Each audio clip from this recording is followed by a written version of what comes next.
Elementary teachers, this is part 5 of the School Gardens with Ease 2024 short video series. In part 1, I told you the unfortunate fact that the advice you receive out there when you start researching how to grow a school garden with your class, with your students, or with your community, the advice is totally wrong, backwards, and it will leave you defeated and unsuccessful.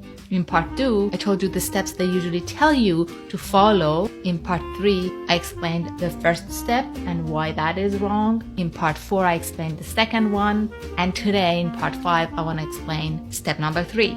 They tell you that after putting together your community or your gardening group and determining your goals, now you have to go and design an outdoor school garden.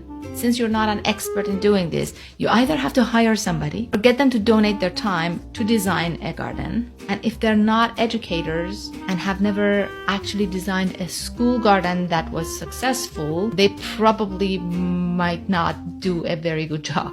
And if you don't do that, then you have to wing it yourself with probably a very similar result because you're not an expert in doing this either.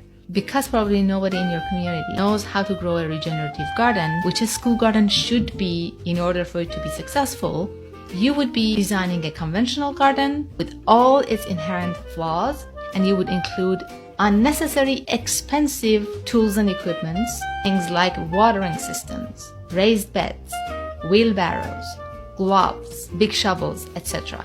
Yes, even raised beds are completely unnecessary. People will be arguing about what goes where and what should or shouldn't be included in this design, usually based on budget considerations. Everyone will be second-guessing everything and every element, and you will end up with a conventional design that's probably expensive in the short run and the long.